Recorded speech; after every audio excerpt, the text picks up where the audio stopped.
Camper Ken.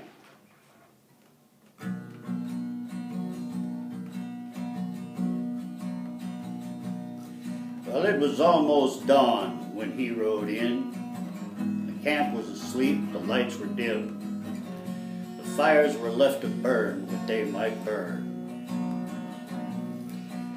So no one noticed that chilling cry which pierced the silent purple sky and rang out as they made that final turn.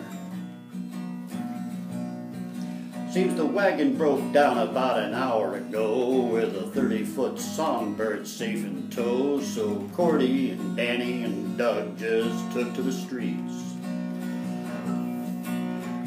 Well, they got that wagon to the top of the hill. Things were looking all right until that V8 rolled on down over Cordy's feet.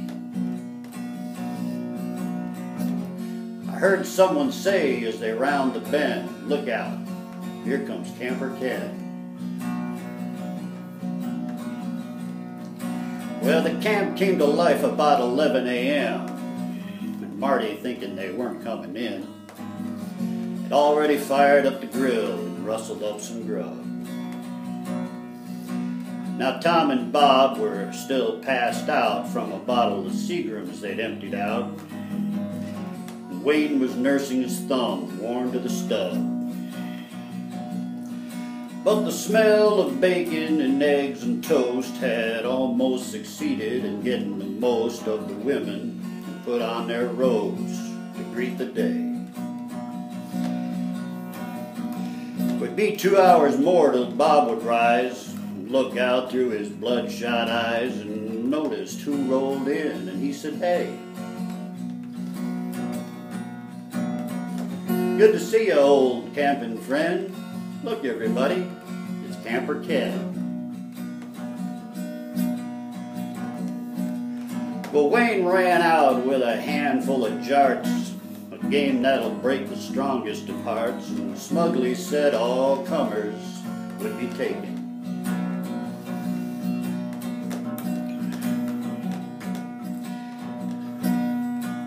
But just when Bob had some gas to pass, why, old Wayne stuck a jart right up his nose, and the game had to be suspended till Bob stopped shaking. Well, all day long they laughed and played, and no one noticed the sunlight fade, and the sky took on a greenish-grayish hue. When the first few drops hit Bojo's face, well, he screamed as he searched all over the place. "I think it's gonna storm, and we're all out of brew." And when they looked around for who to send, up shot the hand of Camper Ken. The lightning sparked and the thunder clapped. Ken put on his old fireman's hat, and he shook his friend's hands, and he kissed his wife goodbye.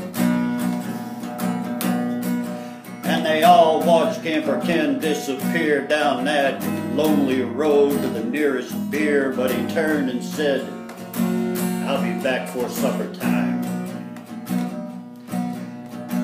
But supper came and supper went.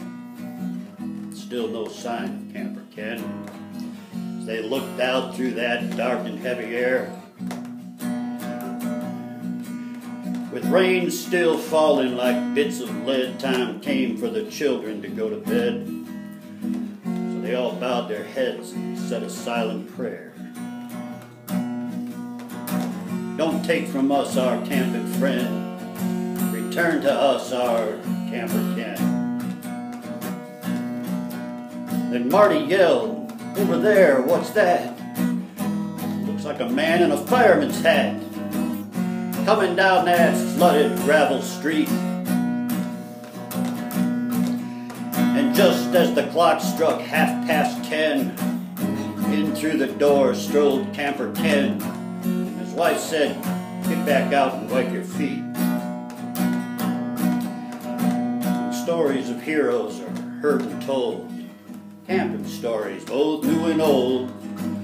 I'll just sit back and listen to the rest. 'Cause when it was time to persevere, and the love of a man for a bottle of beer, I'll know I'm at the best. Yeah, the world is full of ordinary men, but I'll drink the beer of Camper 10.